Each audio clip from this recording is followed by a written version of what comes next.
ಒಂದು ಕಡೆ ರಾಜಕೀಯವಾಗಿ ರಾಜ್ಯಪಾಲರ ಆದೇಶದ ವಿರುದ್ಧವಾಗಿ ಹೋರಾಟ ಮಾಡೋದಕ್ಕೆ ಕಾಂಗ್ರೆಸ್ ಚಿಂತನೆ ಮಾಡಿದೆ. ಮತ್ತೊಂದು ಕಡೆ ಅವರನ್ನ ಬೆಂಬಲಿಸಿ ಬಿಜೆಪಿ ಜೆಡಿಎಸ್ ಪ್ರೊಟೆಸ್ಟ್ ಮಾಡ್ತಾ ಇದ್ರೆ, ಇದರ ನಡುವೆ ಈ ಟೆನ್ಷನ್ನ ಮಧ್ಯೆನೇ ಸಿಎಂ ದೆಹಲಿ ಟೂರ್ ಇದೆ. ಆಗಸ್ಟ್ 23ರಂದು ದೆಹಲಿಗೆ ಹೋಗಲಿದ್ದಾರೆ ಸಿಎಂ ಸಿದ್ದರಾಮಯ್ಯ. ಅದಕ್ಕೆ ಮುನ್ನವಾಗಿ ಆಗಸ್ಟ್ 22ರಂದು ಕಾಂಗ್ರೆಸ್ ಶಾಸಕಾಂಗ ಸಭೆ ಕರೆದಿದ್ದಾರೆ. ಶಾಸಕರ ವಿಶ್ವಾಸ ಪಡೆದು ದೆಹಲಿಗೆ ಸಿಎಂ ಪ್ರಯಾಣವನ್ನ ಬೆಳೆಸ್ತಾರೆ. ಹೈಕಮಾಂಡ್ ಭೇಟಿಯಾಗಲಿದ್ದಾರೆ ಸಿಎಂ ಸಿದ್ದರಾಮಯ್ಯ. ಪ್ರಾಸಿಕ್ಯೂಷನ್ನ ಬಗ್ಗೆ ವರಿಷ್ಠರಿಗೆ ಸಿದ್ದರಾಮಯ್ಯ ಮಾಹಿತಿಯನ್ನ ನೀಡಲಿದ್ದಾರೆ. ಒಂದ್ ಕಡೆ ಪ್ರಾಸಿಕ್ಯೂಷನ್ ಟೆನ್ಷನ್, ಅದರ ಮಧ್ಯೆನೇ ಸಿಎಂ ಸಿದ್ದರಾಮಯ್ಯನವರು ದೆಹಲಿಗೆ ಪ್ರಯಾಣ ಬೆಳೆಸ್ತಾ ಇದ್ದಾರೆ. ದೆಹಲಿ ಟೂರ್ ನಿಗದಿಯಾಗಿದೆ. ಆಗಸ್ಟ್ 23ರಂದು ದೆಹಲಿಗೆ ಹೋಗ್ತಾರೆ ಸಿಎಂ ಸಿದ್ದರಾಮಯ್ಯ. ಅದಕ್ಕೂ ಮುನ್ನಾ ದಿನ ಅಂದ್ರೆ ಆಗಸ್ಟ್ 22ನೇ ತಾರೀಕು ಕಾಂಗ್ರೆಸ್ ಶಾಸಕಾಂಗ ಸಭೆಯನ್ನ ಕರೆದಿದ್ದಾರೆ. ಶಾಸಕರ ವಿಶ್ವಾಸದ ಜೊತೆನೆ ನಿರ್ಣಯ ಕೈಗೊಳ್ಳೋದಕ್ಕೆ ಪ್ಲಾನ್ ಅನ್ನ ಮಾಡಿದ್ದಾರೆ. ಹೈಕಮಾಂಡ್ ಭೇಟಿಯಾಗಿ ಪ್ರಾಸಿಕ್ಯೂಷನ್ನ ಕುರಿತಾಗಿ ವರಿಷ್ಠರಿಗೆ ಸಂಪೂರ್ಣವಾದಂತಹ ಮಾಹಿತಿಯನ್ನ ಕೊಡಲಿದ್ದಾರೆ ಸಿಎಂ ಸಿದ್ದರಾಮಯ್ಯ. ಇದೇ ವಿಚಾರಕ್ಕೆ ಸಂಬಂಧಪಟ್ಟ ಹಾಗೆ ಮಾಹಿತಿಯನ್ನ ಕೊಡ್ತಾರೆ ನಮ್ಮ ಪ್ರತಿನಿಧಿ ಮಾರುತೇಶ್. ಇದೀಗ ನಮ್ಮ ಜೊತೆ ಸಂಪರ್ಕದಲ್ಲಿದ್ದಾರೆ.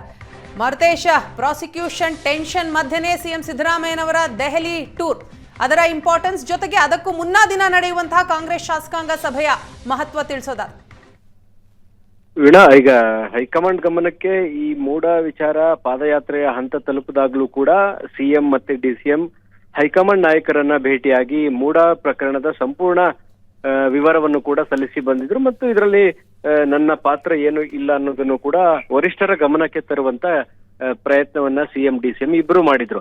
ಈಗ ಪ್ರಾಸಿಕ್ಯೂಷನ್ಗೆ ಅನುಮತಿ ಕೊಟ್ಟಿರೋದ್ರಿಂದ ಸಹಜವಾಗಿ ಹೈಕಮಾಂಡ್ ಮಟ್ಟದಲ್ಲಿ ಒಂದು ಆಲೋಚನೆ ಅಂತೂ ಇದ್ದೇ ಇರುತ್ತೆ. ಯಾವ ಕಾರಣಕ್ಕಾಗಿ ಗವರ್ನರ್ ಪ್ರಾಸಿಕ್ಯೂಷನ್ಗೆ ಪರ್ಮಿಷನ್ ಮಾಡಿದ್ದಾರೆ ಅನ್ನುವಂತ ಪ್ರಶ್ನೆ ಇರುತ್ತೆ. ಜೊತೆಗೆ ಮುಖ್ಯಮಂತ್ರಿಗಳ ತಪ್ಪು ಏನಾದ್ರೂ ಇದೆಯಾ ಅನ್ನೋದು, ಯಾಕಂದ್ರೆ ಮುಖ್ಯಮಂತ್ರಿಗಳು ತಮ್ಮ ವರ್ಷನನ್ನು ಹೇಳಿರ್ತಾರೆ. ಈಗ ರಾಜ್ಯಪಾಲರು ಅನುಮತಿ ಕೊಡುವಂತ ಸಂದರ್ಭದಲ್ಲಿ ಏನೇನು ಉಲ್ಲೇಖ ಮಾಡಿದ್ದಾರೆ ಅನ್ನೋದನ್ನು ಕೂಡ ಹೈಕಮಾಂಡ್ ಗಮನಕ್ಕೆ ತರುವಂತ ಪ್ರಯತ್ನ ಮಾಡ್ಬೇಕಾಗತ್ತೆ. ಹೀಗಾಗಿ ಕ್ಯಾಬಿನೆಟ್ ಅಂದ್ರೆ ಶಾಸಕಾಂಗ ಪಕ್ಷದ ಸಭೆ ಮುಗಿದ ಬಳಿಕ ಗುರುವಾರ ಬೆಳಗ್ಗೆ ರುಟೀನ್ ಆಗಿ ವಾರಕ್ಕೆ ನಡೆಯುವಂತ ಕ್ಯಾಬಿನೆಟ್ ಮೀಟಿಂಗ್ ಇರುತ್ತೆ. ಬೆಳಗ್ಗೆ ಸಂಜೆ ಶಾಸಕಾಂಗ ಪಕ್ಷದ ಸಭೆ ಕೂಡ ಕರೆದಿದ್ದಾರೆ ಮುಖ್ಯಮಂತ್ರಿಗಳು. ಅಲ್ಲಿ ಶಾಸಕರ ಜೊತೆಗೂ ಕೂಡ ಈ ವಿಚಾರದ ಬಗ್ಗೆ ಚರ್ಚೆ ನಡೆಸಿ ಶಾಸಕರನ್ನ ವಿಶ್ವಾಸಕ್ಕೆ ಪಡೆಯುತ್ತಾರೆ ಮುಖ್ಯಮಂತ್ರಿಗಳು. ಅದಾದ್ಮೇಲೆ ಮಾರನೇ ದಿನ ಸಿಎಂ ದೆಹಲಿ ಪ್ರಯಾಣವನ್ನ ಮಾಡಲಿದ್ದಾರೆ. ವರಿಷ್ಠರನ್ನ ಭೇಟಿಯಾಗಿ ಇಡೀ ಕೇಸ್ನಲ್ಲಿ ರಾಜ್ಯಪಾಲರು ತೆಗೆದುಕೊಂಡಿರುವಂತ ಪಕ್ಷಪಾತಿ ನಿರ್ಣಯ ಮತ್ತು ಅಸಾಂವಿಧಾನಿಕ ನಿರ್ಣಯ ಅನ್ನುವಂಥದ್ದನ್ನ ವರಿಷ್ಠರಿಗೆ ಅರ್ಥ ಮಾಡಿಸುವಂತ ಪ್ರಯತ್ನ. ಯಾಕಂದ್ರೆ ಅವ್ರಿಗೆ ಈಗ ಆಲ್ರೆಡಿ ಈ ವಿಚಾರಗಳು ನಡೆದಿದ್ದಾವೆ. ಬೇರೆ ಬೇರೆ ರಾಜ್ಯಗಳಲ್ಲೂ ಕೂಡ ಗವರ್ನರ್ ಇದೇ ರೀತಿಯಾಗಿ ಆಡಳಿತ ಮಾಡುವ ಸರ್ಕಾರಗಳಿಗೆ ಈ ರೀತಿಯ ಪ್ರಾಸಿಕ್ಯೂಷನ್ ಪರ್ಮಿಷನ್ ಮಾಡುವಂತದ್ದಿರ್ಬೋದು, ಅಥವಾ ಬಿಲ್ಗಳನ್ನು ವಾಪಸ್ ಕಳಿಸುವಂತದ್ದಿರ್ಬೋದು, ಜಂಟಿ ಅಧಿವೇಶನಗಳಲ್ಲಿ ಭಾಷಣವನ್ನು ಅರ್ಧಕ್ಕೆ ಮೊಟಕುಗೊಳಿಸಿ ಹೋಗಿರುವಂತದ್ದಿರ್ಬೋದು. ಈ ಸಂಘರ್ಷ ಎಲ್ಲ ರಾಜ್ಯಗಳಲ್ಲೂ ನಡೀತಾ ಇದೆ. ಕರ್ನಾಟಕದಲ್ಲಿ ಅದೇ ಉದ್ದೇಶ ಇದೆಯಾ ಅಥವಾ ನಿಜವಾಗಿಯೂ ಮುಖ್ಯಮಂತ್ರಿಗಳದ್ದು ತಪ್ಪು ಇದ್ದು ಇದಾಗ್ತಾ ಇದೆಯಾ ಅನ್ನೋದನ್ನ ಮನವರಿಕೆ ಮಾಡ್ಕೋಬೇಕಾಗತ್ತೆ ಹೈಕಮಾಂಡ್. ಆ ಕಾರಣಕ್ಕಾಗಿ ಹೈಕಮಾಂಡ್ಗೆ ಒಂದು ಡೀಟೇಲ್ ಆದಂತಹ ವರದಿಯನ್ನು ಮುಖ್ಯಮಂತ್ರಿಗಳು ಒಪ್ಪಿಸಿ ಬರುವಂತ ಸಾಧ್ಯತೆಗಳು ಇದಾವೆ. ಹಾಗಾಗಿ ಗುರುವಾರ ನಡೆಯುವಂತ ಶಾಸಕಾಂಗ ಪಕ್ಷದಲ್ಲಿ ಶಾಸಕರ ವಿಶ್ವಾಸವನ್ನು ಪಡೆದು ಅಲ್ಲಿ ಒಂದು ನಿರ್ಣಯವನ್ನು ಕೂಡ ತೆಗೆದುಕೊಂಡು ಹೈಕಮಾಂಡ್ಗೆ ಅದನ್ನ ತಲುಪಿಸುವಂತ ತೀರ್ಮಾನವನ್ನ ಮುಖ್ಯಮಂತ್ರಿಗಳು ತೆಗೆದುಕೊಂಡಿದ್ದಾರೆ. ಇದರ ನಡುವೆ ಅಂದ್ರೆ ಮಂಗಳವಾರದಿಂದ ಒಂದಷ್ಟು ಕೆಲ ಸಚಿವರು ಕೂಡ ದೆಹಲಿಗೆ ಹೋಗುವಂತ ಪ್ಲಾನ್ ಅನ್ನ ಮಾಡ್ಕೊಂಡಿದ್ದಾರೆ. ಮಂಗಳವಾರ HK ಪಾಟೀಲ್ ಕೂಡ ದೆಹಲಿಗೆ ತೆರಳುತ್ತಾ ಇದ್ದಾರೆ.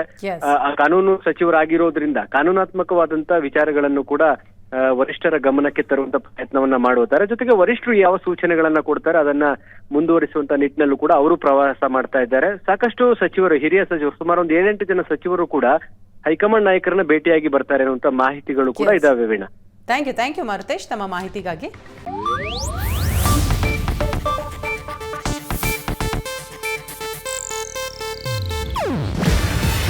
ಇದು ಏಷ್ಯಾನೆಟ್ ನ್ಯೂಸ್ ನೆಟ್ವರ್ಕ್ ಪ್ರಸ್ತುತಿ. ನೀವು ನೋಡ್ತಿದ್ದೀರಾ ಏಷ್ಯಾನೆಟ್ ಸುವರ್ಣ ನ್ಯೂಸ್.